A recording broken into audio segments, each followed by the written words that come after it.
Amados, estamos transbordando de alegria por nos reconectarmos com vocês durante este momento extraordinário de sua evolução. Eu sou Valir e convidamos vocês agora a dar um passo conosco para a primeira câmara desta transmissão, onde uma das distorções mais antigas colocadas sobre a receptividade espiritual humana pode finalmente ser vista com clareza, sentida honestamente e liberada sem conflito. Ao retrocederem pelos campos de memória do seu mundo, torna-se importante compreender que a humanidade não começou temendo o contato com o invisível, pois suas primeiras civilizações viviam em um relacionamento muito mais poroso com o sonho, o símbolo, o presságio, a intuição, a visitação e a comunhão sutil. O que mais tarde veio a ser chamado de canalização não era vivido como uma prática única, mas como um espectro de recepção que fluía através de sacerdotisas, profetas, sonhadores, curadores, místicos, anciãos e seres comuns, cujos sentidos internos ainda não haviam sido treinados para serem ignorados. No entanto, porque a soberania interior não era estável em todos, e porque o luto, o medo, o desejo, a ambição e a dor não curada podiam curvar a percepção, surgiram as primeiras cautelas, como ensinamentos protetores, destinados a ajudar o instrumento humano a permanecer claro, em vez de se tornar emaranhado na distorção. O que estava presente primeiro não era uma declaração universal de que todo contato invisível era mau, mas um reconhecimento de que os reinos invisíveis contêm muitas faixas, muitas texturas e muitas qualidades de consciência, e que um ser não ancorado pode confundir resíduos astrais, ecos emocionais, medo coletivo ou formas pensamento fragmentadas com a verdade. Esta distinção é a primeira chave, porque quando um povo esquece que o ensinamento original era o discernimento, torna-se vulnerável à mentira posterior, de que toda receptividade deve ser condenada. O que muitos na sua terra esqueceram, e o que pedimos que recordem agora com gentileza, em vez de raiva, é que os avisos antigos eram originalmente estreitos, propositais e específicos. Eles eram, em sua forma mais limpa, avisos contra a busca de poder através do invisível, contra a tentativa de dobrar reinos invisíveis para satisfazer desejos egóicos, contra entrar em estados alterados, sem pureza de intenção, e contra confundir fascínio com sabedoria. Não eram condenações da oração, da revelação, da inspiração, da profecia, do saber direto ou da descida da inteligência superior, através de um coração preparado e amoroso. Um ser ajoelhado em oração e pedindo orientação está recebendo. Um profeta sentindo palavras surgirem através do corpo está recebendo. Uma mãe que de repente sabe algo sobre seu filho, antes que a evidência chegue, está recebendo. Um artista tocado pela beleza, além da mente pessoal, está recebendo.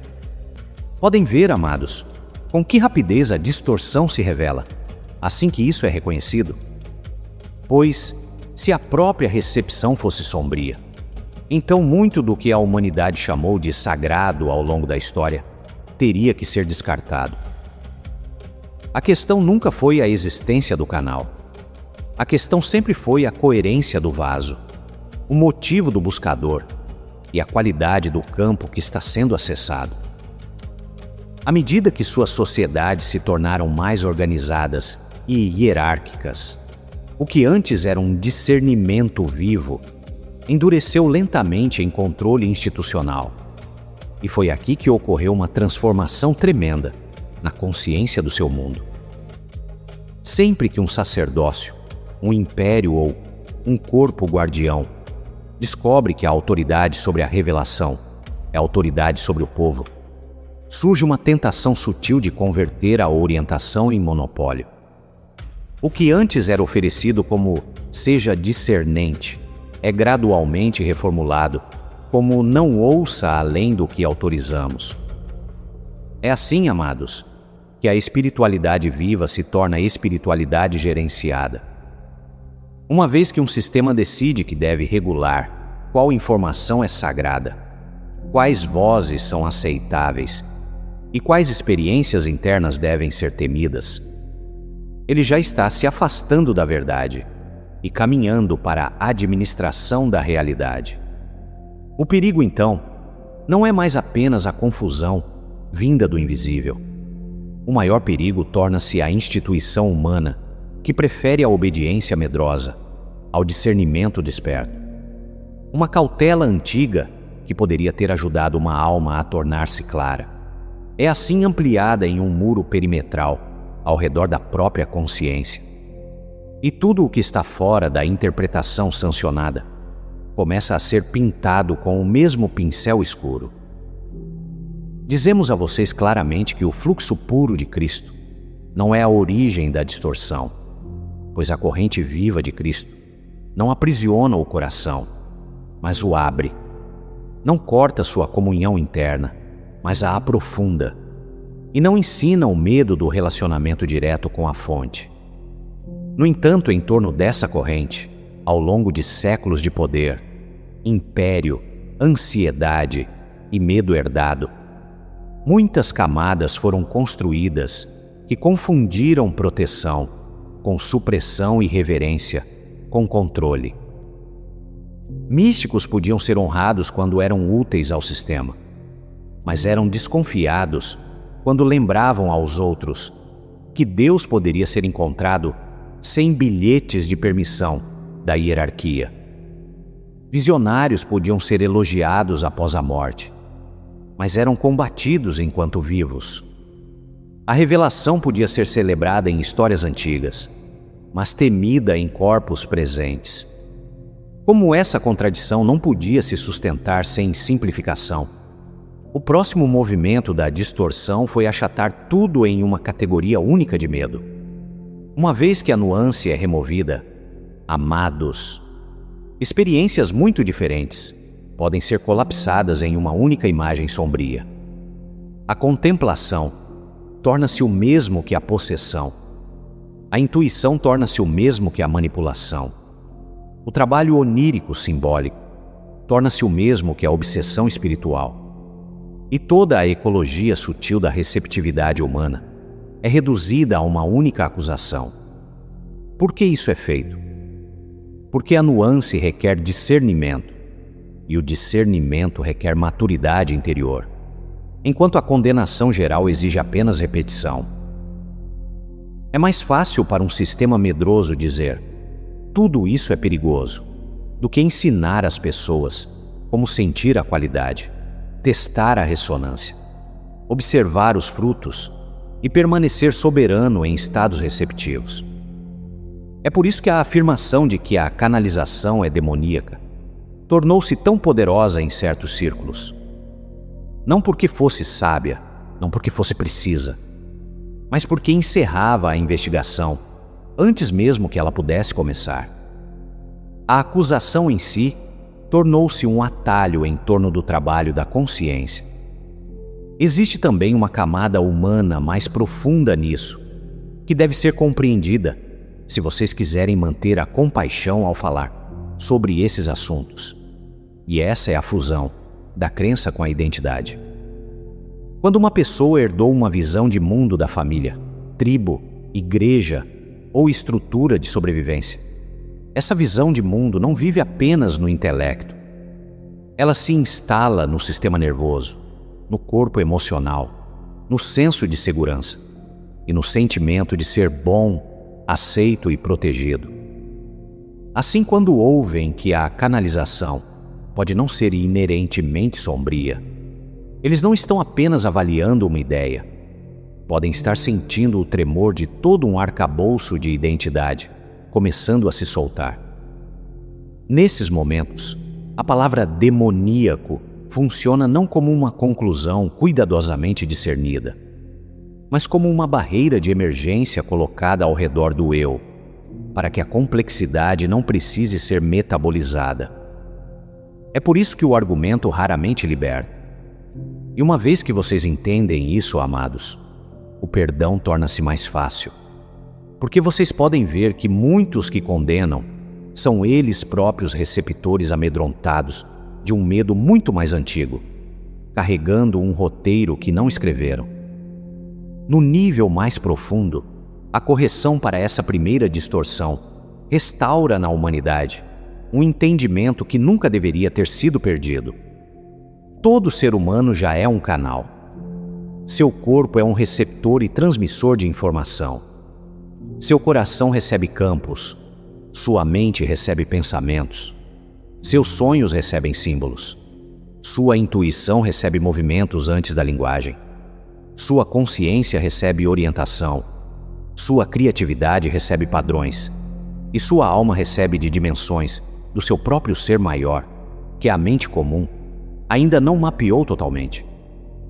Mesmo aqueles que negam a canalização estão frequentemente canalizando medo herdado, crença coletiva, doutrina ancestral e o clima emocional do seu ambiente, sem perceber que estão fazendo isso. A questão, então, não é se a canalização existe, porque a receptividade está tecida na arquitetura de ser humano. A verdadeira questão é a que o canal está sintonizado.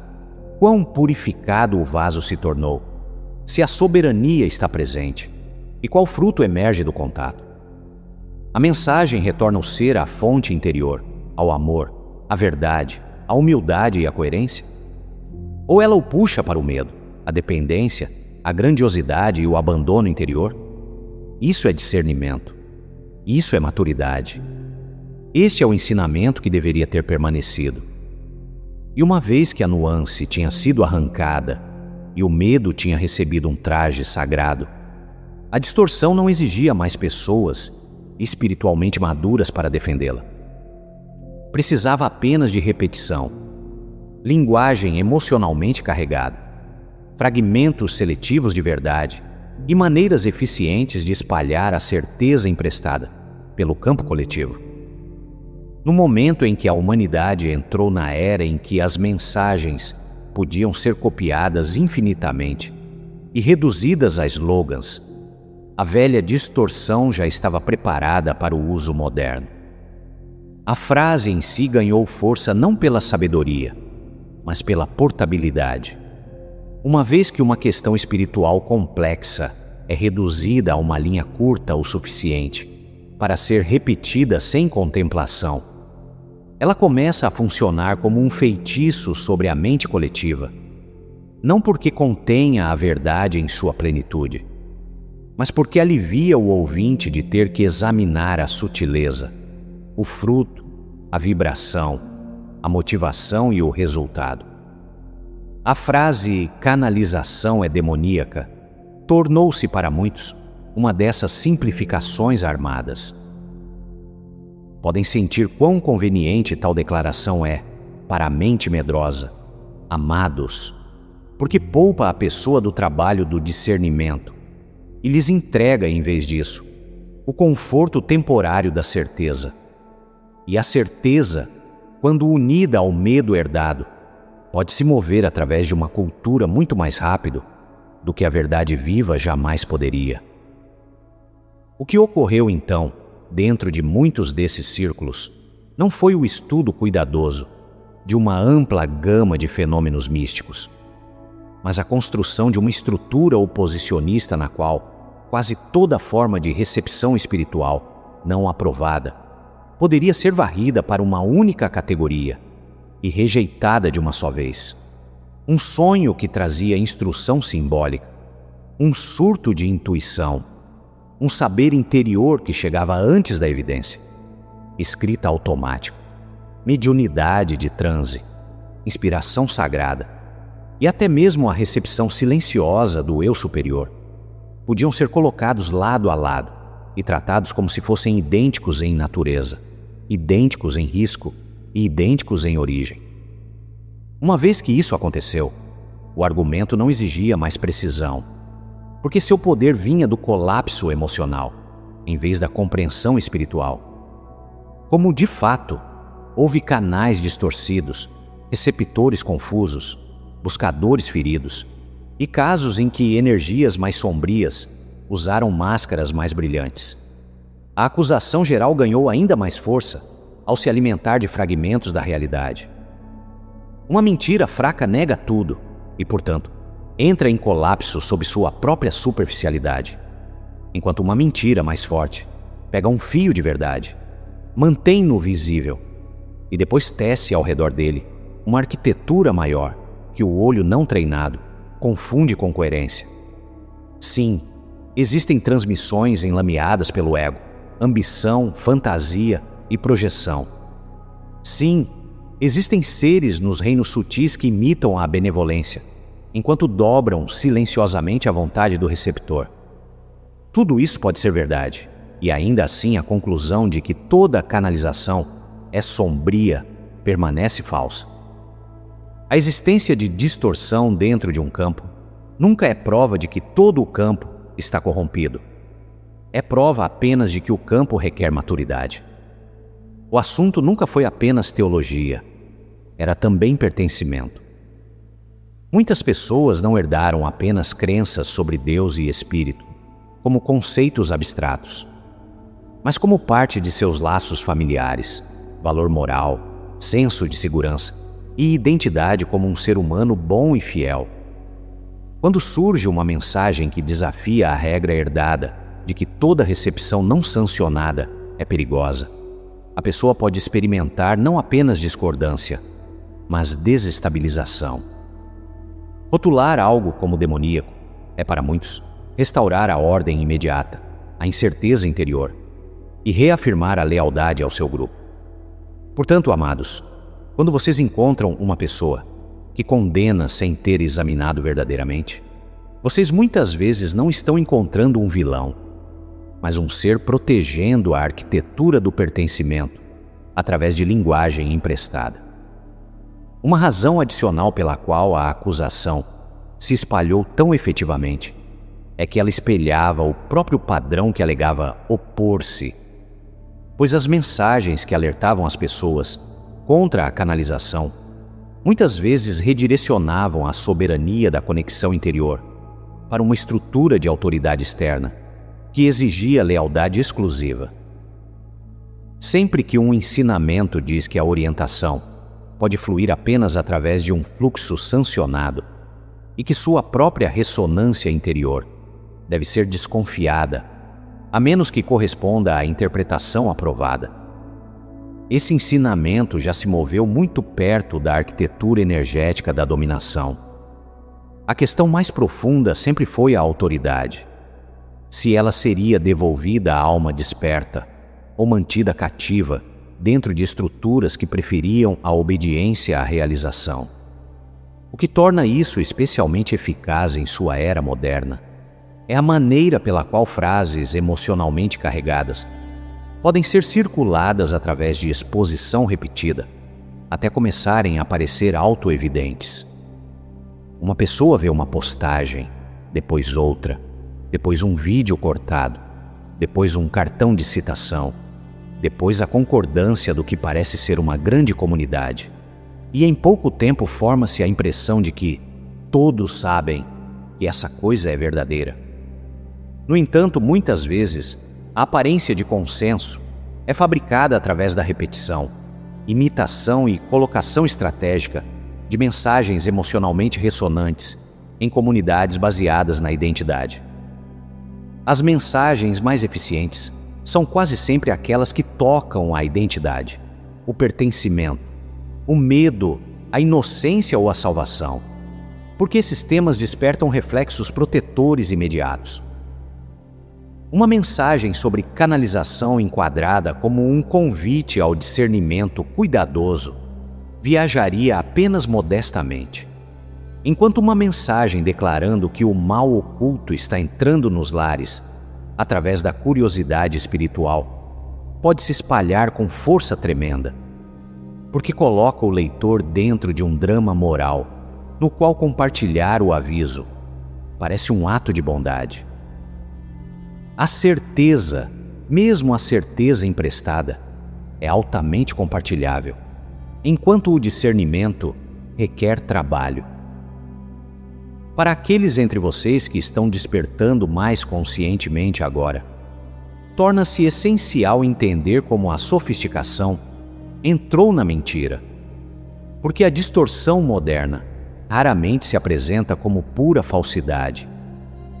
Mais frequentemente ela chega trançada com sinceridade, fragmentos de escrituras, exemplos reais de decepção e testemunhos emocionalmente persuasivos, tudo entrelaçado para que o ouvinte se sinta informado e protegido.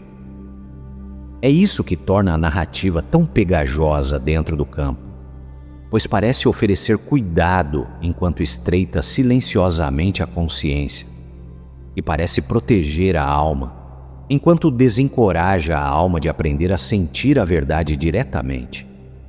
Um semeador de estrelas maduro deve se tornar capaz de ver ambas as camadas ao mesmo tempo.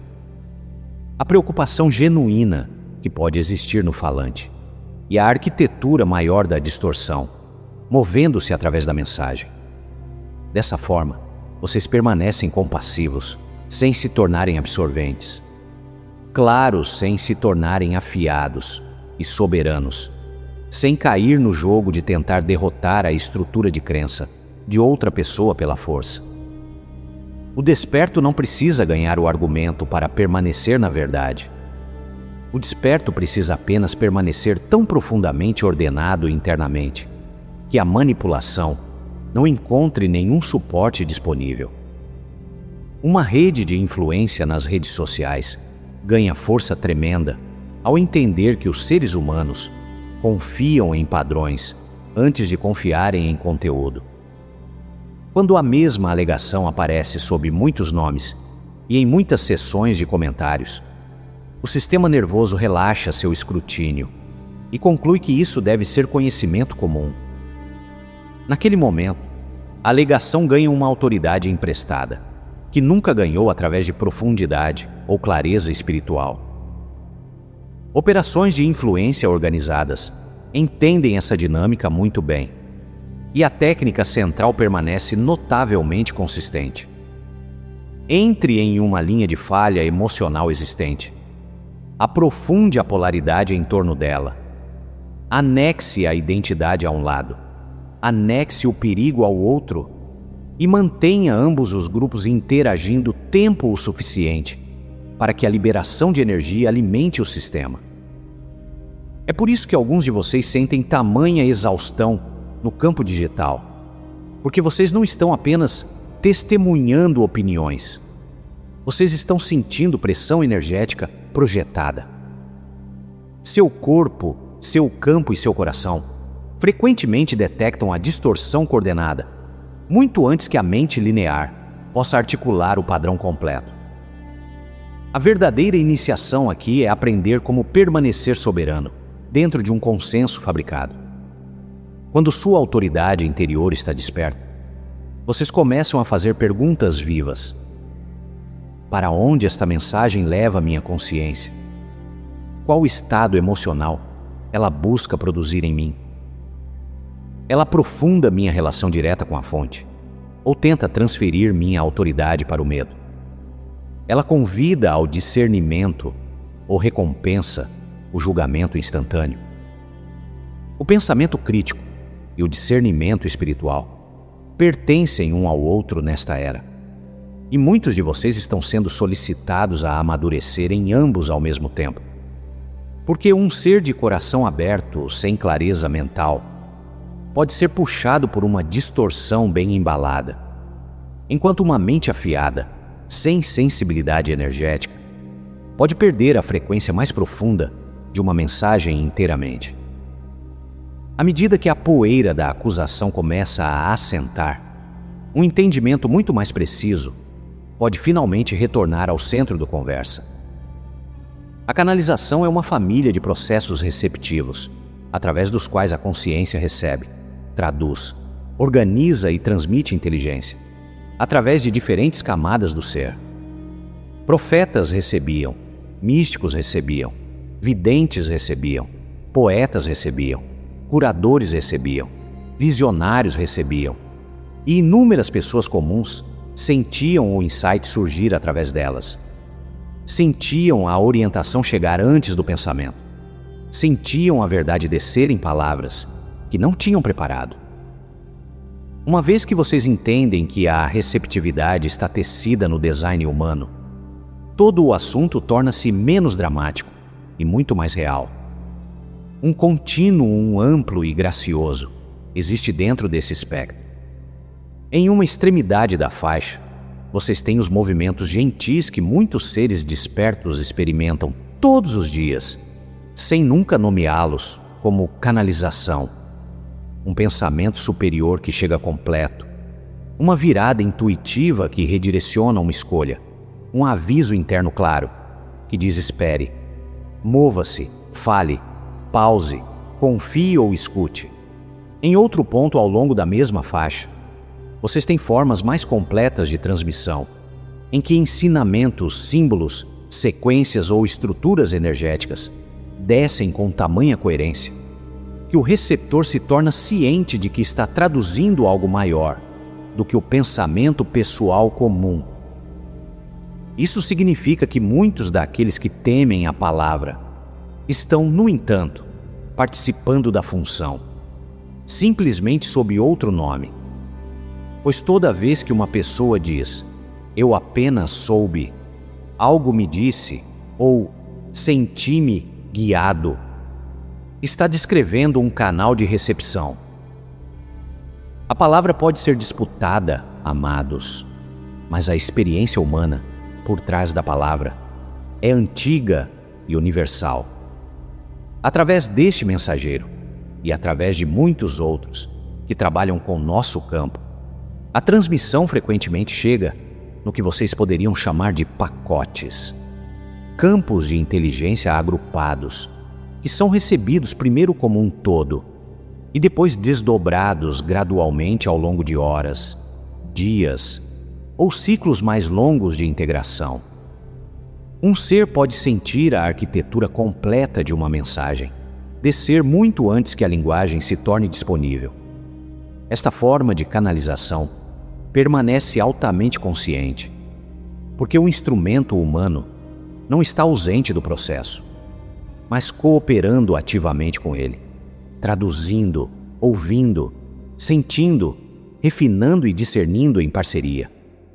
Tal método preserva a soberania e permite que a transmissão se mova através de um vaso que está desperto dentro da troca, em vez de eclipsado por ela. A recepção de sonhos, o imaginário visionário, a arquitetura simbólica e a linguagem do cinema interior também pertencem ao campo da canalização. E isso importa muito, porque muitos seres despertos recebem muito mais através de imagem, atmosfera, movimento e padrão do que através de ditado verbal direto. A alma muitas vezes fala primeiro em símbolos, porque os símbolos podem conter muitos significados ao mesmo tempo. Uma escada, uma inundação, uma criança, um templo, uma ponte quebrada, um animal retornando, um quarto fechado há muito tempo, um céu cheio de estrelas desconhecidas, um deserto florescendo ou uma mudança repentina na cor da água. Podem todos funcionar como mensagens vivas, quando recebidos no estado correto de consciência. Artistas canalizam através da imagem. Músicos canalizam através do tom. Dançarinos canalizam através do movimento. E curadores canalizam através do toque e do sentir sutil. Para muitos de vocês, amados, seus sonhos já são salas de aula, seus momentos de inspiração já são transmissões, e seus encontros simbólicos repetidos já são uma forma de comunhão, pedindo para ser honrada em vez de descartada. Na forma consciente falada e escrita, o receptor permanece amplamente consciente, enquanto permite que uma corrente de inteligência organize a linguagem, a cadência e a ordem conceitual do que é expresso. As palavras podem surgir com fluidez incomum. Parágrafos inteiros podem aparecer totalmente formados. E os ensinamentos podem se organizar com uma coerência que supera o que a pessoa poderia ter montado através de planejamento linear. Este modo pode ser alinhado e imensamente útil, porque permite que o instrumento humano permaneça presente o suficiente para discernir o tom, sentir a ressonância e manter o consentimento durante todo o processo. Toda transmissão é moldada pelo vocabulário, sistema nervoso, maturidade emocional, simbolismo e nível de desenvolvimento do receptor. A corrente superior pode ser clara, mas a tradução humana ainda carregará sotaque, textura, preferência e limitação. Uma vez que isso é entendido, as pessoas tornam-se muito menos propensas a idolatrar qualquer mensageiro único, porque podem apreciar a pureza de uma transmissão, enquanto também reconhecem a humanidade do vaso, através do qual ela flui. Um vaso claro não recebe apenas mais. Um vaso claro distorce menos, dramatiza menos e adiciona menos eu desnecessário à corrente. Formas mais profundas de canalização em transe ocupam outra banda do espectro, modos em que o receptor humano se afasta mais da personalidade de superfície, para que o campo transmissor possa usar o corpo e a voz com um grau mais direto de continuidade. Tais formas podem servir a propósitos profundos quando realizadas com maturidade, disciplina e clareza energética. Receptores avançados que se movem nesses modos frequentemente funcionam como diapasões, oferecendo todo o seu sistema como um instrumento finamente calibrado, através do qual uma inteligência coerente pode soar. Grande cuidado cabe aqui, amados, porque esse tipo de trabalho se beneficia da humildade, de uma vida ancorada, de um campo ordenado, de discernimento sóbrio e de um relacionamento muito sincero com a verdade. O trabalho de transe limpo surge através da consagração e responsabilidade, não do desempenho. Uma vez que essas distinções são restauradas, a humanidade pode liberar o desejo de perguntar se a canalização é boa ou má, e em vez disso começar a fazer as perguntas que realmente servem ao despertar. Que tipo de canal é este? Qual nível de consciência está presente no receptor? Quanta soberania permanece ativa durante o processo? Qual fruto cresce do ensinamento? A transmissão amplia o amor, aprofunda a humildade, fortalece a autogovernança e retorna o buscador à fonte viva interior? Ou ela cultiva dependência, superioridade, urgência e passividade espiritual? Essas são as perguntas maduras, amados, e elas levam diretamente ao coração desta mensagem. O discernimento é o momento em que um buscador se torna mais interessado no fruto de uma mensagem do que no espetáculo de sua chegada. Uma transmissão limpa fortalece seu relacionamento com a fonte interior, refina seu caráter, suaviza o aperto do medo e aumenta sua capacidade de amar sem render a clareza. Enquanto uma transmissão torta ainda pode soar espiritual e usar linguagem de luz, mas ela direciona silenciosamente o ser para longe da autoridade interior e em direção ao fascínio, dependência e certeza emprestada. Uma transmissão benevolente sempre restaura a autoridade à alma, pois quanto mais elevada a fonte, menos interessada ela estará em governar o receptor ou transformar o buscador em um dependente leal, orbitando à luz de outra pessoa. A orientação distorcida move-se na direção oposta ao pedir, às vezes muito sutilmente, a entrega do próprio discernimento, de modo que a pessoa começa a citar o professor, mais do que escuta internamente, e começa a organizar sua realidade em torno de aprovação ou medo de pisar fora de um sistema de verdade declarado. Sempre que uma mensagem começa a reunir atenção em torno de uma figura central, de uma maneira que encolhe a própria conexão divina do buscador, a arquitetura do Salvador revela-se. Qualquer corrente que exija que um mensageiro especial seja tratado como a única porta segura ou o guardião singular da verdade já entrou em um padrão extrativo. Quer a personalidade envolvida entenda ou não que isso está acontecendo. No entanto, a sabedoria não teme a investigação. A benevolência não requer isolamento. E a verdade não precisa do ridículo de todos os outros fluxos para permanecer verdadeira. Vocês podem, portanto, usar uma medida simples sempre que encontrarem ensinamentos ou comunidades construídas em torno de contato espiritual. O buscador está sendo puxado de volta para seu próprio coração e seu próprio discernimento, ou está sendo treinado lentamente a desconfiar de si mesmo, a menos que permaneça dentro de um círculo que gira em torno de uma personalidade ou doutrina preferida. O tom carrega uma vasta quantidade de informação. Uma mensagem clara pode conter profundidade, urgência ou até correção forte, mas sua arquitetura interna ainda carregará amplitude, coerência, paciência e uma estranha estabilidade que permite ao buscador respirar e permanecer presente internamente, enquanto a recebe.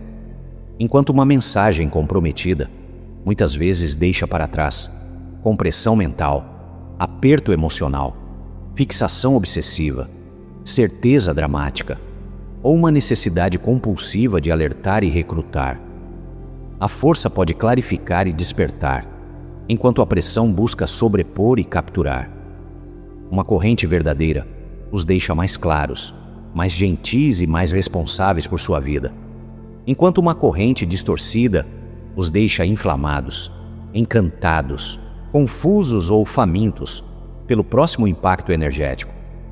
Espaço de sonho, espaço de transe, estados de exaustão e períodos de agitação coletiva. Todos ampliam o canal de maneiras diferentes. E porque o ampliam, eles merecem reverência e gestão consciente, em vez de abertura ingênua. Estados de limite podem hospedar a revelação muito bem quando o ser está ancorado, sincero e ordenado internamente.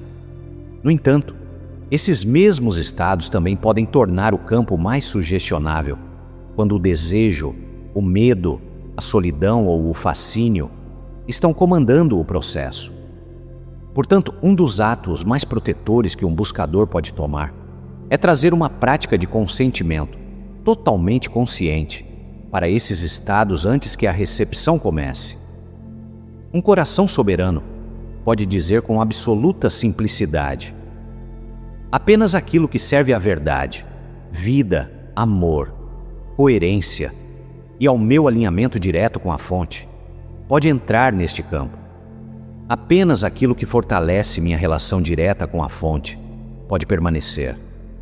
Apenas aquilo que honra meu livre-arbítrio e suporta minha encarnação soberana pode participar da minha realidade. Tais palavras não são ritual vazio quando são vividas. Elas se tornam arquitetura. Elas se tornam os termos vibracionais sob os quais seu mundo interior recebe e traduz a experiência. Usem isso antes da meditação, antes do sono, antes de entrar em espaços digitais, antes de ler material canalizado e antes de qualquer sessão em que pretendam receber ou transmitir orientação. Porque o que vocês consentem repetidamente na consciência se torna o tom de moldagem do seu campo. Este é o limite da soberania em ação, amados. O espaço de sonho merece muito maior reverência nesta era. Um de seus filmes, A Origem, carregava fragmentos de um princípio real sob sua superfície dramatizada, nomeadamente que ideias plantadas em estados liminares podem influenciar decisões, identidade e trajetórias de realidade de maneiras que permanecem invisíveis para a mente comum. A verdade mais profunda é que o espaço de sonho e estados altamente sugestionáveis foram entendidos há muito tempo por forças de controle como aberturas vulneráveis, através das quais impressões podem ser inseridas, medos podem ser magnificados e escolhas podem ser sutilmente dobradas. No entanto, semeadores de estrelas e trabalhadores da luz despertos estão muito menos disponíveis para essa manipulação do que antes. Sua sensibilidade amadureceu. Seus corpos registram a dissonância mais cedo. Seu discernimento está retornando. Portanto, abençoem seu sono antes de entrar nele. Chamem sua energia de volta de cada lugar para onde vagou.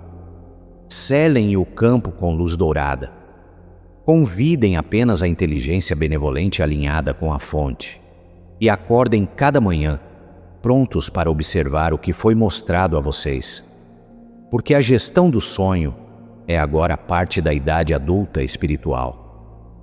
O perdão torna-se uma das ferramentas mais poderosas disponíveis para vocês agora.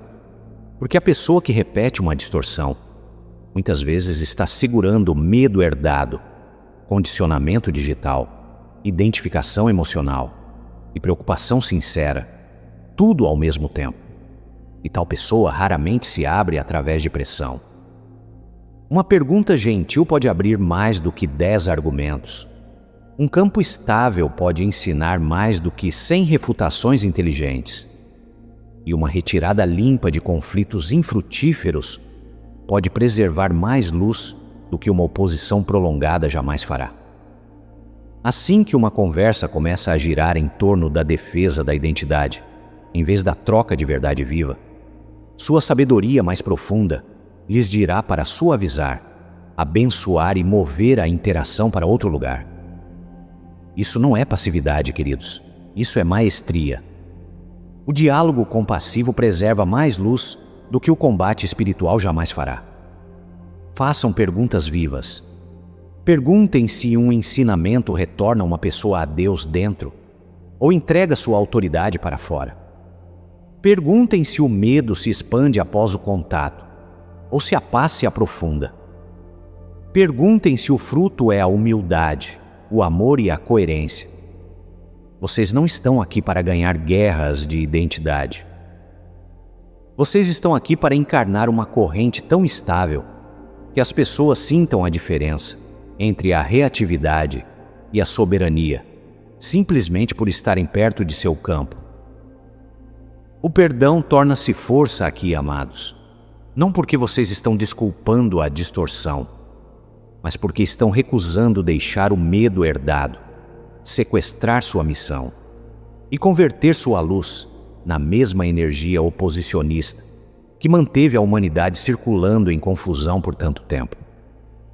O discernimento digital e a maestria espiritual pedem que vocês se tornem muito mais deliberados com sua atenção, porque cada clique, cada compartilhamento e cada repostagem emocionalmente carregada é uma forma de participação energética. Sua presença online deve agora ser governada da maneira que um espaço sagrado é governado, com discernimento, com clareza e com o entendimento de que a informação nunca é apenas informacional, mas vibracional. Antes de amplificar algo, sintam-no. Antes de repetir um aviso, testem seu fruto em seu corpo. Antes de reagir a uma declaração cortada, perguntem qual estado a mensagem está tentando produzir em vocês. Compartilhem apenas o que fortalece a verdade, o amor, a responsabilidade desperta e a liberdade da alma. Uma única luz brilhando claramente no campo digital pode acalmar muito mais turbulência do que vocês ainda entendem, porque a coerência carrega a autoridade que o algoritmo não pode suprimir totalmente. A ética humilde da canalização restaura a dignidade a todo o campo. E essa restauração importa muito, porque muitos buscadores sinceros foram feridos ou desiludidos por comunidades nas quais o contato espiritual tornou-se emaranhado com desempenho, hierarquia, inflação e a fome de ser especial ou intocável. A canalização limpa nunca pede adoração. A canalização limpa nunca pune a investigação honesta. A canalização limpa nunca ridiculariza todos os outros fluxos para manter o controle. O verdadeiro mensageiro permanece uma ponte, não um trono. O canal maduro permanece ensinável, ancorado e transparente sobre sua humanidade. E o buscador maduro recebe com gratidão, enquanto sempre traz a mensagem de volta para o tribunal interior do coração, para confirmação. Compartilhem quando convidados. Falem com amor. Devolvam as pessoas ao seu próprio relacionamento direto com o divino. Recusem-se a construir cultos de identidade. Recusem-se a deixar que a intimidade com o invisível se torne uma desculpa para a superioridade espiritual. A nova Terra não precisa de mais artistas da sabedoria. Ela precisa de encarnações da sabedoria, seres humanos tão alinhados que sua própria maneira de ouvir, falar, responder e transmitir ensina aos outros como se lembrarem de si mesmos. Vocês não precisam de grandes títulos para isso. Vocês precisam de sinceridade, humildade, discernimento disciplinado e um amor pela verdade mais profundo do que o desejo de serem admirados. O serviço coerente transforma o significado inteiro deste assunto. Porque uma vez que um semeador de estrelas ou trabalhador da luz se torna ordenado internamente o suficiente, a pergunta para de ser como defendo a canalização e passa a ser como vivo tão claramente que as pessoas possam sentir o que o verdadeiro alinhamento realmente é. Nesse estágio, sua própria presença torna-se parte da resposta. Sua calma em espaços aquecidos torna-se uma resposta.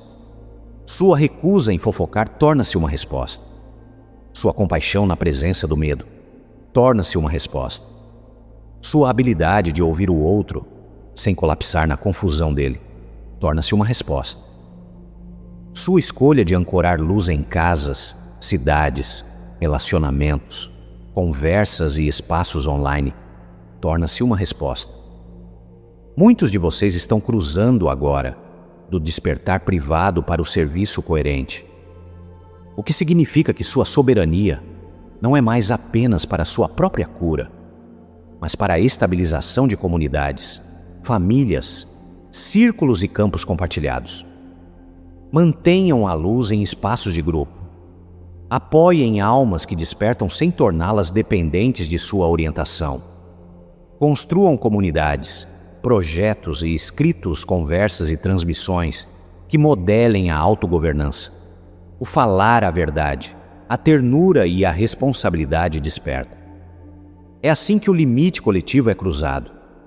Uma civilização muda quando indivíduos suficientes vivem da autoridade interior, com força suficiente para que o campo mais amplo comece a se reorganizar em torno deles. Vocês não são pequenos nisso. Vocês não são incidentais.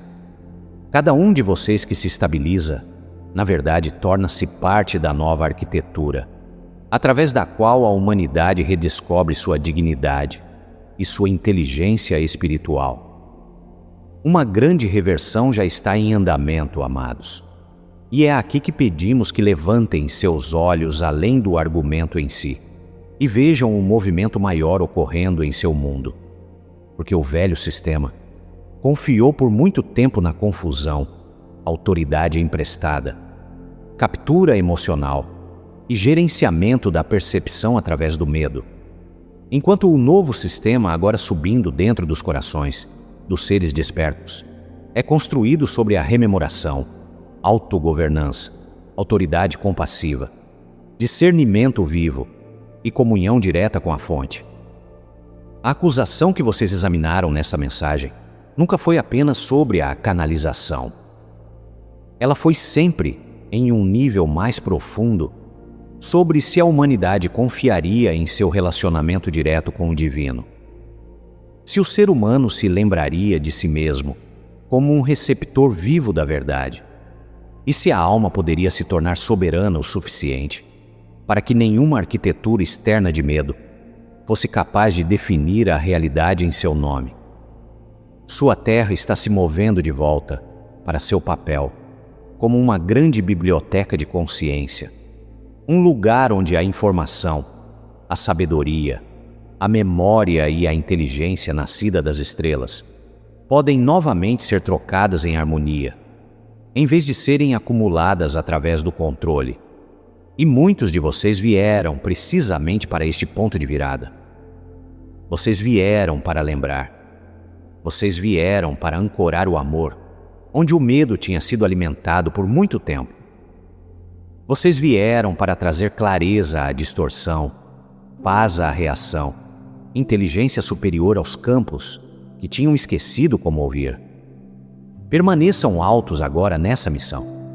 Abram caminho para aqueles que ainda temem. Protejam seu espaço de sonho. Guardem seu campo. Confiem em seu saber interior. Falem apenas o que carrega a vida. Deixem seu eu superior se mover através de vocês, com elegância crescente. Tornem-se o pilar de luz em cada sala que entrarem. Tornem-se a mente calma em cada tempestade de ruído. Tornem-se a prova viva de que um humano soberano não pode ser facilmente manipulado, não pode ser recrutado baratamente pelo medo e não pode ser separado da fonte por slogans, acusações ou velhos feitiços de distorção, porque a verdade do que vocês são está subindo forte demais agora para ser contida.